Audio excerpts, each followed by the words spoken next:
Hi, this time I wanted to talk about how to use Abraham's method to run a board game as a solo experience. For those of you that do not know what Abraham's method is, I'm going to put the link in the description below to the playlist. It's basically a very simple methodology of using different tools to run solo role playing games, that is, a role playing game, as a solo experience where you are a game master with emulated player characters. Usually, it's the other way around. You are playing or participating as a player character with an emulated dungeon master or game master. Sometimes you control just one player character, other times several player characters, but with Abraham's method, it's the other way around. You have these artificial intelligences running the different player characters. So I also decided to apply that method to board games to see how it would work. And the results are pretty satisfactory in my opinion. When it comes to board games, there are a few tools that you have to use specifically depending on the board game. Some board games are focused on combat, some board games have some social situations, and other board games have a combination of both things or even more complex things, like, for example, Earth Reborn, one of the best board games that I have ever played.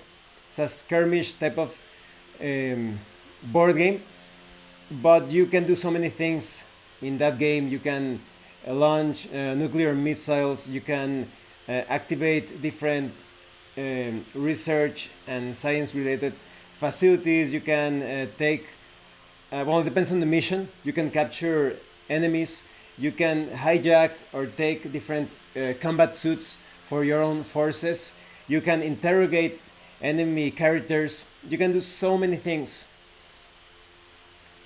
So when it comes to complex games like that, you have to use perhaps a combination of the tools that I'm going to mention. So the tools that you would use, or employ using Abraham's method would be the Game Master's Apprentice deck, a deck that contains many things in each card, and I'm going to put all of the links relevant to this video in the description below. But when it comes to the elements in the Apprentice deck, Game Master's Apprentice deck, we focus on the adjectives, the verbs, and the nouns in each card. I also, in my Abraham's method video, I also talked about how you can roll dice to determine the different card combinations. If you don't want to print those decks, you can determine the results by rolling dice. And I think there is more variety and perhaps even ease of flow, because otherwise you have to draw a card and then you have to reshuffle, and you draw a card and you have to reshuffle. But with rolling dice, you just roll the dice, you check the result, you roll the dice, you check the result, you roll the dice and you check the result, and that's it. So when it comes to board games in complex situations, you're going to apply those different verbs, adjectives, and nouns, the combination of all three, a verb, an adjective, and a noun, depending on the board game, the situation. But let's simplify things a bit more. When I first started to test the method, I started with a very simple board game. A lot of you probably know about it. It's a Midevil Deluxe. I'm going to put my review of that game in the description. And with Midevil Deluxe, it's basically a homage or tribute to Army of Darkness. You play as what is basically Ash, and you're fighting against these deadites, rather, or skeleton deadites, sort of. And the objective of the game, of the simple version, the vanilla version, because there are some other optional rules, is that you need to find the Necronomicon in the graveyard and take it back to the altar, which is the starting area.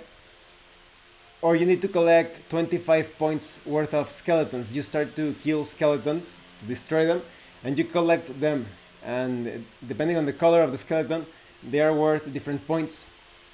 So first I started to apply Abraham's method to that board game, and I realized that it was too simple, and this applies to many other board games. What I mean is that for those sorts of board games, you only need to decide what the artificial intelligence is going to do by rolling some dice.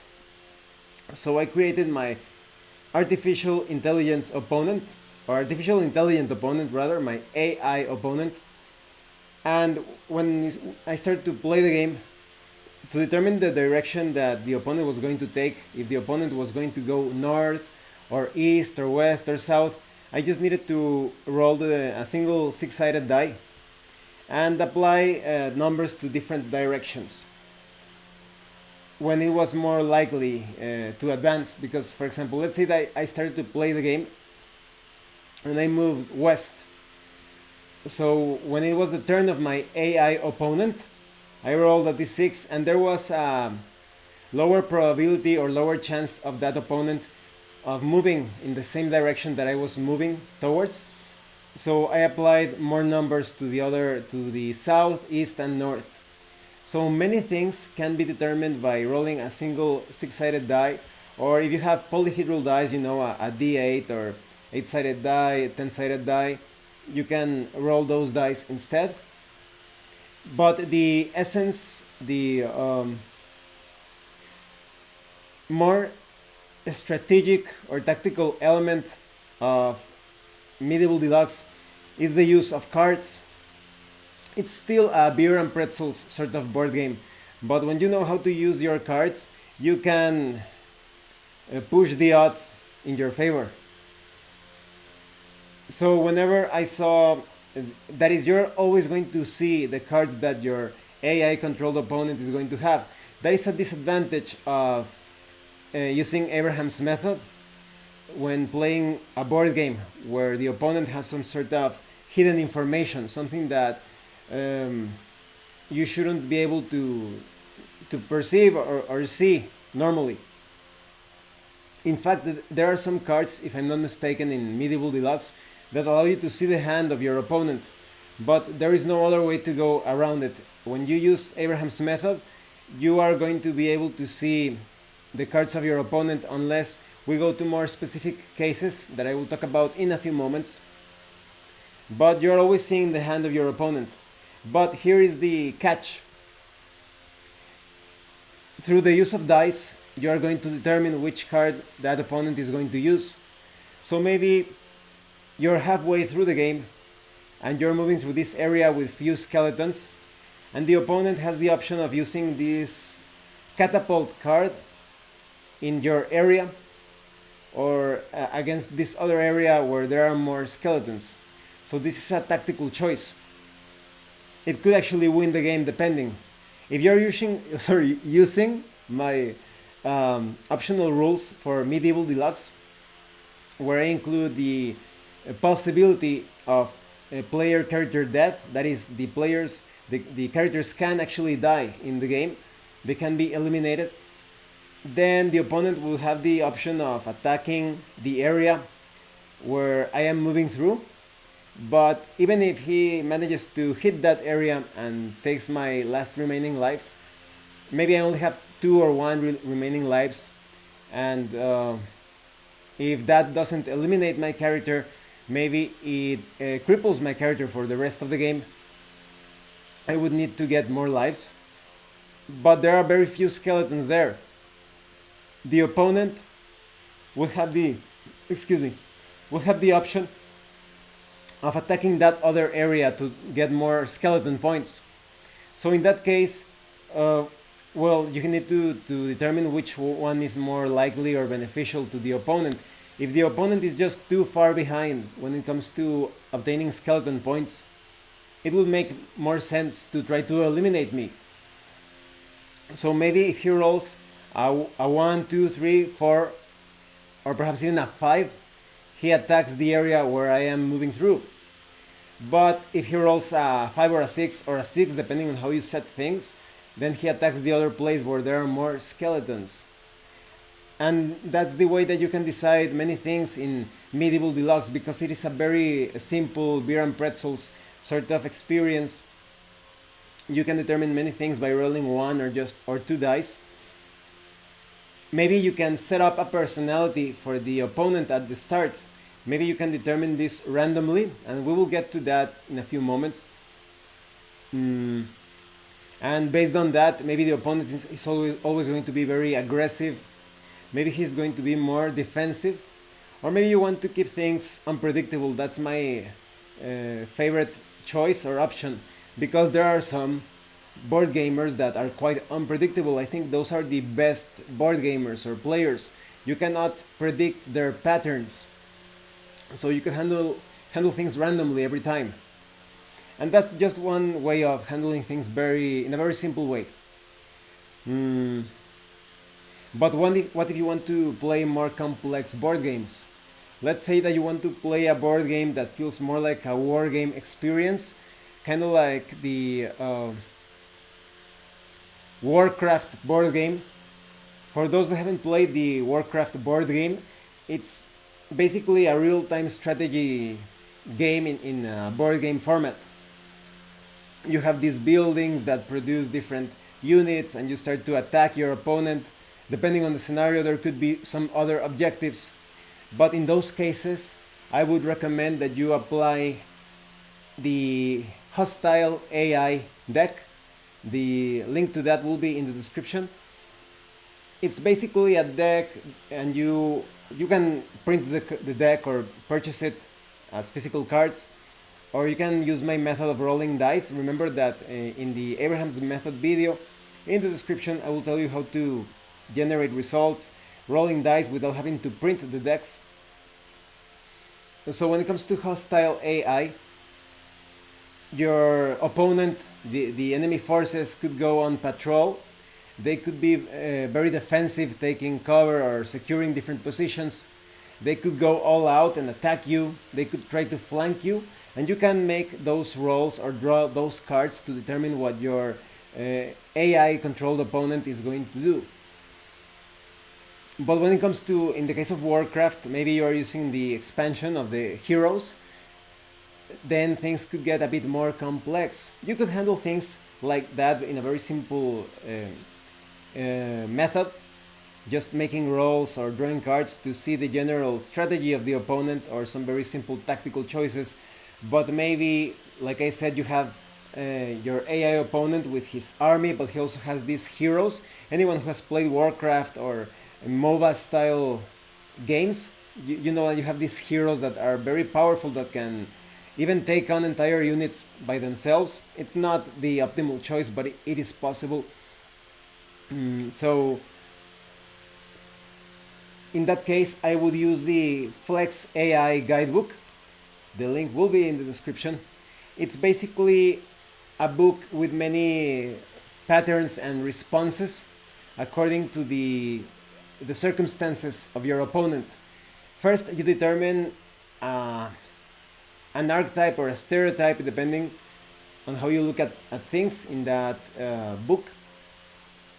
And maybe, for example, you're fighting against an opponent that is sort of like more aggressive, like I told you, or he focuses more on tactical choices and leadership. Maybe he's more defensive, or he's a caster sort of opponent that is always using those effects and cards. Then you determine that archetype, and you make some rolls. Maybe the game has been going for a while, and the hero of the opponent is quite wounded. So you would consult the charts that tell you how the character is going to respond based on his wounds, on the resources that that character has spent. It's all up to you. So for the ultimate Warcraft board game experience, I would handle a combination of hostile AI and the Flex AI Guidebook. And there are also cards in the case of Warcraft that you can use for different effects. Like I said, it is a disadvantage of the method that you will always have to see the hand of the opponent. So instead of playing the game in very hard, when you are playing against a competent player, it feels like you are playing at the highest difficulty. But because you can see the hand, you are playing perhaps at just hard or normal. You can determine the use of the opponent's cards, like in Medieval, by making some rolls, seeing which one is the more likely outcome, or maybe depending on the results that you obtain of the Flex AI Guidebook or of the hostile AI deck, you can also make some choices. You can draw a card or make some rolls to see which card the opponent is going to use during that turn. Now let's talk about some games where you can play with hidden information, keeping the other opponent unaware. There are some games where you have to keep your location a secret. In that case, or some other data concerning objectives, the battlefield. In that case, if you want to keep things that secrecy element, you will need to play all the time as the player keeping the information a secret. So let's say that you're playing a game where you have like your hidden locations, one of those espionage or ninja sort of games. You will have to be the ninja or the spy, and the AI opponent is going to be looking or searching for you. So maybe you are moving different tokens through the board, over the board, and in order to simulate that the opponent is looking for you, I would recommend using the Game Master's Apprentice deck. So you draw different cards or you make those rolls to get a verb, an adjective, and a noun. This is going to be a single combination. Maybe you get something like destroy complicated room. So that means that the opponent is going to play very aggressively, looking for the more complicated route to a route, or maybe he could get very easily to this part of the board, but by making some very complicated twists and turns and using some resources, some cards, or some other mechanic, he can get to another area. And he's going to focus on exploring that room. So it's all about interpretation. Maybe depending on the board game, the first draw of the cards or the roll of the dice is not going to make too much sense, although those Game Master Apprentice deck cards have so many elements. There's surely something there that will inspire you to come up with the tactics or strategies that your opponent is going to take. But like I said, if the result doesn't make too much sense, draw more cards or make another roll, or make a simple d6 or d8 roll, and depending on the result, on the likelihood or probability of the opponent moving in a particular direction or taking some sort of action, then that's going to be the action that the opponent is going to take for that turn or round. So like I said, maybe you are playing as a spy and you move to this area, and if it's a room that is very complicated to reach, then you are out of luck because the opponent is going to be moving in that direction, potentially discovering you in the process.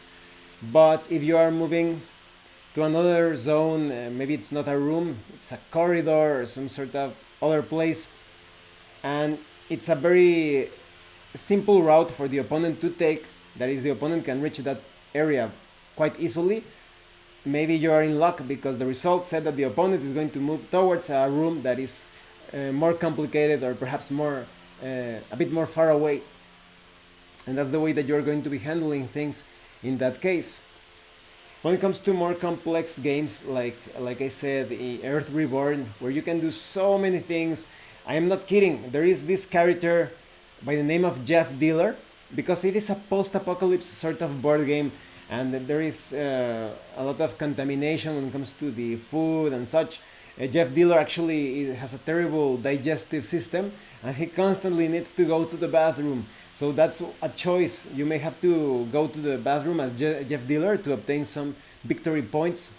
There is another character that could betray the enemy force at any time. I forgot the name. He's basically like a guy with a flamethrower. There is also another guy that can be seduced. He's like a Frankenstein monster. I think he was called Frank Einstein, if I remember correctly. And he can be seduced by a female member of the opposing force by the name of Vasquez, kind of like a reference to aliens, sorry. And you need to make those rolls to see if that is going to happen depending on the force that you are controlling. Is Jeff Dealer going to go to the bathroom? Is Jeff Dealer going to try to capture a character based on his objectives, secret objectives? Is he going to activate a nuclear launch? Is he going to look for ammo or weapons in that weapons depot area? So all of that could be determined by making some rolls on the Game Master's Apprentice deck or drawing some cards. You could also use the hostile AI deck. And when it comes to skirmish games, I would highly recommend that you use the Flex AI Guidebook to determine the actions individually. So maybe Jeff Dealer does this action, and this other character, Frank Einstein, does this other action. All of it determined by the Flex AI Guidebook. Maybe you want to come up with some, like I said, social responses for some other board games, depending on based on diplomacy, like I said, backstabbing or making alliances. All of that could also be determined by the Flex AI Guidebook. There is a section for social encounters, and I go further into details or in a lot more depth when it comes to how those books work and the decks in different videos that I'm going to place in the description. So overall, Abraham's method works quite well when playing board games as a solo experience. In current times, there are many board games that include a solo mode. So if you have those games with solo optional rules, it's going to be no problem at all. Although there are some board games that have a lackluster set of solo mechanics, you could perhaps enhance or complete or boost those solo mechanics or solo rules, solitaire methods, by using the Game Master's Apprentice deck, the Hostile AI deck, the Flex AI Guidebook. But just as a general rule, if you want to keep things simple, roll a few dice, 6-sided die, an 8-sided die, a 10-sided die, depending, a d20.